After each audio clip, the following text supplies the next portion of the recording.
নমস্কাৰ এই মুহূৰ্তত আহি পৰিছে সন্ধিয়াৰ কেইবাটাও গুৰুত্বপূৰ্ণ খবৰ। আজি হৈছে 14 ফেব্ৰুৱাৰী। মুছলমানলৈ বৃহৎ অফাৰ, কিয়নো প্ৰতিজন মুছলমানৰ একাউণ্টত চৰকাৰে প্ৰদান কৰিব ৩,০০০ কোটি টকা। কেইবাটাও ডাঙৰ মন্তব্য কৰিছে। লগতে আত্মগোটৰ মহিলাৰ একাউণ্টত ১০,০০০ কোটি টকা কিমান তাৰিখত সোমাই যাব তাক লৈ মুখ্যমন্ত্ৰী ডক্টৰ হিমন্ত বিশ্ব শৰ্মাই কেইবাটাও গুৰুত্বপূৰ্ণ সিদ্ধান্ত গ্ৰহণ কৰিছে। পিএম কিষাণৰ প্ৰতিজন হিতাধিকাৰীৰ একাউণ্টত চৰকাৰে প্ৰদান কৰিব ২০০০ কোটি টকা আৰু চৰকাৰে এখন নতুন তালিকা প্ৰকাশ কৰিলে। লগতে ৰেচন কাৰ্ড থাকিলে জনতাই পাব ৫টা সুবিধা। ৰেচন কাৰ্ড থাকিলে আপোনাৰ বাবে এটা ভাল খবৰ। অৰুণোদয়ৰ প্ৰতিজন হিতাধিকাৰীৰ একাউণ্টত চৰকাৰে প্ৰদান কৰিছে টকা। যদি আপুনি টকা পোৱা নাই তেনে ক্ষেত্ৰত আপুনি কি কৰিব? লগতে কেইবাটাও ৰাজনৈতিক খবৰৰ লগতে অৰাজনৈতিক খবৰ যুগুত কৰা হৈছে আজিৰ দিনটোত। গোটেই অসম তথা ভাৰতৰ বিভিন্ন প্ৰান্তৰ পৰা যুগুত হৈছে কেইবাটাও ডাঙৰ খবৰ। এনেবোৰ খবৰ পাই থাকিবলৈ চেনেলটি ছাবস্ক্ৰাইব কৰি ভিডিঅ'টো এটা লাইক কৰিবলৈ নাপাহৰিব। আজিৰ আমাৰ প্ৰথম খুবেই গুৰুত্বপূৰ্ণ খবৰ হৈছে অসমবাসীৰ বাবে এটা ডাঙৰ খবৰ। ৰমজানৰ পূৰ্বে মুছলমান লোকসকললৈ এটা বৃহৎ অফাৰ প্ৰদান কৰিছে। প্ৰতি মাহে ৩,০০০ কোটি টকা দিয়াৰ কথা ঘোষণা কৰিছে আৰু কোনে মন্তব্য কৰিছে আৰু কোনে কোনে লাভ কৰিব সবিশেষ জানিব পাৰিব। টকাৰ উপৰিও দিয়া হ'ব সংস্থাপন, তাৰ বাবে কৰিব লাগিব গড়-আপচি। হিন্দু ধৰ্ম গ্ৰহণ কৰিলে এই অফাৰ দিয়া হ'ব বুলি কৰিলে এটা ডাঙৰ মন্তব্য। মহাকুম্ভ মেলাত এই ঘোষণা কৰিছে ৱাছিম ৰিজভি ওৰফে জিতেন্দ্ৰ ত্যাগীৰ। আৰু ইছলাম ধৰ্ম ত্যাগ কৰি হিন্দু ধৰ্ম গ্ৰহণ কৰিছিল ৱাছিম ৰিজভিয়ে। আৰু ৱাছিম ৰিজভি প্ৰাক্তন চিয়া অসম বোৰ্ডৰ অধ্যক্ষ হয়। বন্ধু-বান্ধৱীসকল, এটা ডাঙৰ খবৰ মোক উলিয়াইছে। ইয়াৰ বিষয়ত জনতাই কি ক'ব? যদি জনতাৰ কিবা মন্তব্য কৰিব লগা থাকে আপোনালোকৰ মন্তব্যটো নিশ্চয় কমেণ্ট বক্সত জনাই দিব।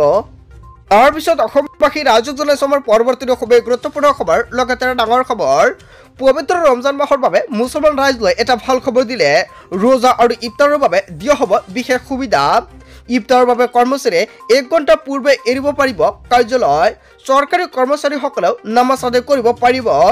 ধৰ্মীয় আৱেগৰ প্ৰতি লক্ষ্য ৰাখি লোৱা হৈছে এটা ডাঙৰ সিদ্ধান্ত। ৰমজান মাহৰ প্ৰাকখনত চন্দ্ৰবাবু নাইডু চৰকাৰৰ বৃহৎ ঘোষণা।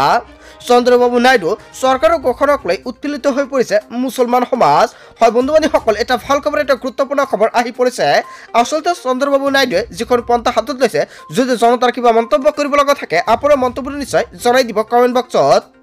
তাৰপিছত অসমবাসী ৰাইজক জনাইছে আমাৰ পৰৱৰ্তী খুবেই গুৰুত্বপূৰ্ণ খবৰ। লগতে ডাঙৰ খবৰ, 16 ফেব্ৰুৱাৰী অসম চৰকাৰৰ কেবিনেটত বৈঠকত কেইবাটাও গুৰুত্বপূৰ্ণ সিদ্ধান্ত গ্ৰহণ কৰা হ'ব।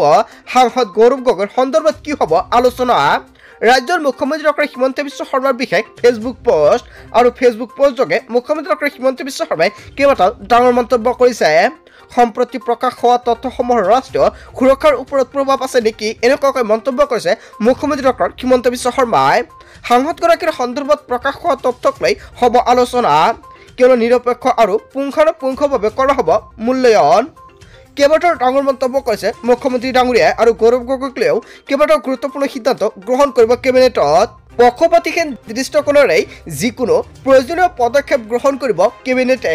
16 ফেব্ৰুৱাৰী অসম চৰকাৰৰ কেবিনেটত বৈঠকত মিলিত হ'ব আৰু তাত গৈ কি কি সিদ্ধান্ত গ্ৰহণ কৰিব আৰু কিহৰ বিষয়ত আলোচনা কৰা হ'ব সবিশেষ জানিব পাৰিব 16 ফেব্ৰুৱাৰীত। আৰু সেইখন ভিডিঅ' চাবলৈ হ'লে সকলোৱে আগতীয়াকৈ চেনেলটি ছাবস্ক্ৰাইব কৰি ৰাখিব। লগতে ভিডিঅ'টি ভাল লাগিলে এটা লাইক কৰি দিব। তাৰপিছত অসমবাসী ৰাইজক জনাইছো আমাৰ পৰৱৰ্তী খুবেই গুৰুত্বপূৰ্ণ খবৰ। লগতে ডাঙৰ খবৰ, ৯ দিনৰ পিছতে লাভ কৰিব পিএম কিষাণৰ 19 নম্বৰ কিস্তিৰ ধনৰাশি। লাখ লাখ কৃষকৰ বাবে আহি গ'ল এটা ভাল খবৰ। এতিয়াই চাই লওক 19 নম্বৰ কিস্তিৰ তালিকাত আপোনাৰ নাম আছে নে নাই। তালিকাত নাম থাকিলে আপোনাৰ একাউণ্টত সোমাব টকা।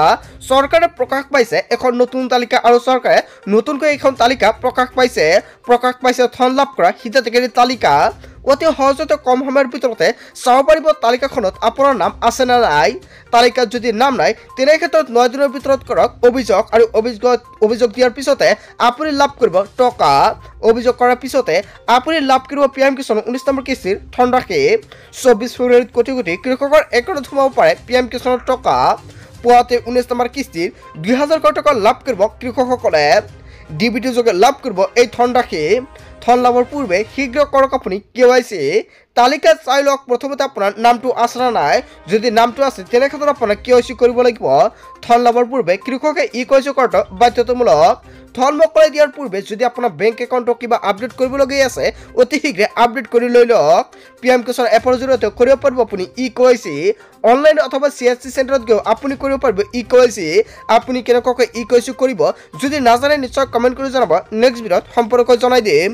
তাৰ পিছত অসমবাসী ৰাজুক জনাইছে আমাৰ পৰৱৰ্তী খুবেই গুৰুত্বপূৰ্ণ খবৰ লগতে ডাঙৰ খবৰ আহি গ'ল চঞ্চলা ফাগুন সকলো ফালে বলিছে পচোৱা ৰাজ্যত হঠাৎ সলনি হৈছে বতৰ পুৱাৰ পৰা প্ৰচণ্ড বৰষুণ ৰাজ্যৰ বিভিন্ন প্ৰান্তত হাহাকাৰ অৱস্থা গ্ৰামাঞ্চলৰ জনতা উজনি অসমত আৰম্ভ হৈছে নেৰে পৰা বৰষুণ ধাৰাসাৰ বৰষুণে নমাইছে হাড় পৰ্যায়ৰ আজি গুৱাহাটীতো অন্ধকাৰজন্য পৰিৱেশৰ সৃষ্টি হৈছে কলীয়া ডাবৰে ছানি ধৰিছে মহানগৰীৰ আকাশ যিকোনো মুহূৰ্তত আহিব পাৰে মুগুলধাৰ বৰষুণ বতাহ বৰষুণ আৰু বজ্ৰপাতক লৈ এলাৰ্ট জাৰি কৰিছে বতৰ বিজ্ঞান কেন্দ্ৰৰ তৰফৰ পৰা আপোনাৰ অঞ্চলত আজি বতৰ কেনেকুৱা জনক সবিশেষ কমেণ্টত বন্ধু বান্ধৱীসকল আপোনাৰ জিলাত যদি আজিৰ দিনটো বেয়া পৰিস্থিতি তেনে ক্ষেত্ৰত নিশ্চয় কমেণ্ট কৰি জনাব তাৰ পিছত অসমবাসী ৰাজুক জনাইছে আমাৰ পৰৱৰ্তী খুবেই গুৰুত্বপূৰ্ণ খবৰ লগতে ডাঙৰ খবৰ অসমৰ লাখ লাখ যুৱক যুৱতীৰ বাবে এটা ভাল খবৰ আপুনি পাব 2 লাখৰ পৰা 5 লাখ টকা আবেদন সম্পূৰ্ণ কৰক আৰু আপুনি ধন লওক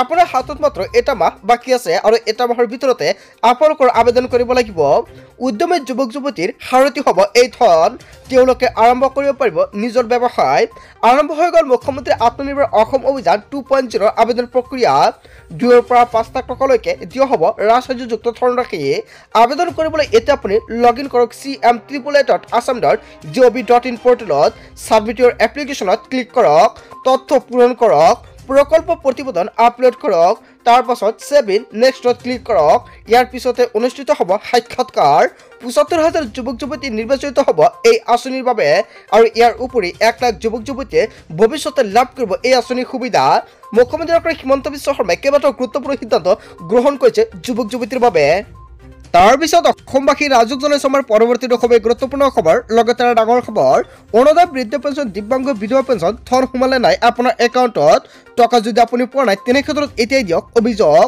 কোনো হিতাধিকাৰীয়ে যদি লাভ কৰা নাই ধন ক'ত কিদৰে কৰিব আপুনি অভিযোগ চৰকাৰে এইসমূহ আঁচনিৰ বাবে ব্যয় কৰিছে ৩৮৭ কোটিতকৈ অধিক টকা চৰকাৰে মুকলি কৰিলে হেল্পলাইন নম্বৰ লিখি লওক এইটো হেল্পলাইন নম্বৰ 03612237054 আৰু এই ফোন কলতে লাভ কৰিব আপুনি ধনৰাশি হয় বন্ধু বান্ধৱীসকল যদি আপুনি এতিয়ালৈকে অভিযোগ দিয়া নাই এটা ফোন কলতে 5 মিনিটৰ ভিতৰত আপোনাৰ একাউণ্টত টকাটো প্ৰদান কৰা হ'ব এতিয়া আপুনি দিয়ক অভিযোগ যদি আপুনি অৰুণোদয় দিব্যাংগ বা পেঞ্চনৰ টকা পোৱা নাই নতুনকৈ অৰুণোদয় আঁচনি লাভ কৰা হিতাধিকাৰীৰ একাউণ্টত চৰকাৰে জমা কৰি দিছে টকা যদি আপুনি নতুনকৈ আবেদন কৰিছে আপুনি টকা পোৱা নাই নেকি প্ৰতিগৰাকী হিতাধিকাৰীৰ একাউণ্টত ধন জমা হোৱাটো নিশ্চিত কৰিছে চৰকাৰে বৃদ্ধ পেঞ্চন লাভ কৰা হিতাধিকাৰীৰ একাউণ্টত জমা কৰি দিয়া হৈছে টকা লগতে দিব্যাংগ আঁচনিৰ টকা জমা কৰি দিয়া হৈছে ডিবিটি যোগে লাখ লাখ হিতাধিকাৰীৰ একাউণ্টত আজি চৰকাৰে টকাটো সোমাই দিলে যদি আপুনি অভিযোগ দিছিলে তেনে ক্ষেত্ৰত এতিয়াই চেক কৰক একাউণ্ট তাৰ পিছত অসমবাসী ৰাজুক জনাইছে আমাৰ পৰৱৰ্তী খুবেই গুৰুত্বপূৰ্ণ খবৰ লগতে ডাঙৰ খবৰ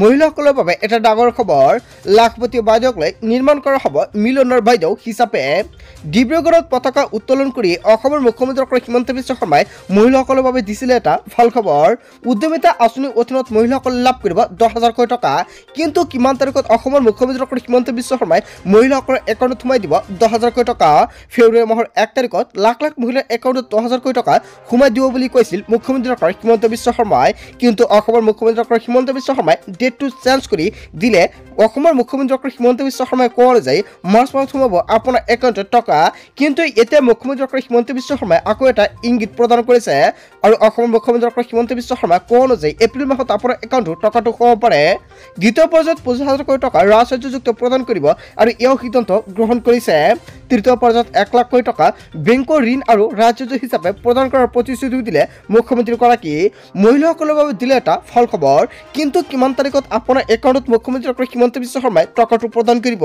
আপোনাৰ একাউণ্টত ফেব্ৰুৱাৰী মাহত টকাটো সোমাব নে মাৰ্চ মাহত সোমাব নে এপ্ৰিল মাহত সোমাব এতিয়ালৈকে মুখ্যমন্ত্ৰী ডক্টৰ হিমন্ত বিশ্ব শৰ্মাই ফাইনেল ডেটটো ফিক্স কৰা নাই যেতিয়া ডেটটো ফিক্স কৰিব নিশ্চয় সম্পূৰ্ণকৈ আন এটা ভিডিঅ'ত পাই যাব আৰু তাৰ বাবে সকলোৱে আগতীয়াকৈ আপোনাৰ বেংক একাউণ্টৰ লগত ডিবিটি এনপিচিআই লিংক কৰি ৰাখক অন্যথা কিন্তু আপুনি টকাটো নাপাব বন্ধু বান্ধৱীসকল যদি আপোনালোকৰ আত্মীয়তাৰ লগতে কিবা আপোনালোকৰ সমস্যা হৈ থাকে কিবা আঁচনিক লৈ বা আপুনি আগতে টকাটো পাইছিলে বা এতিয়া আপুনি টকাটো নাপায় নেকি এনেকুৱা সমস্যা থাকিলে আপুনি কমেণ্ট কৰি জনাব পাৰে আপোনালোকক সম্পূৰ্ণকৈ সহায় কৰা হ'ব গোটেই অসম তথা ভাৰতৰ বিভিন্ন প্ৰান্তৰ পৰা যুগুত হৈছে কেইবাটাও ডাঙৰ খবৰ এনেবোৰ খবৰ নিতৌ পাই থাকিবলৈ চেনেলটি ছাবস্ক্ৰাইব কৰি ভিডিঅ'টো এটা লাইক কৰিবলৈ নাপাহৰিব চ' থেংক ইউ ফৰ ৱাচিং ফুল ভিডিঅ'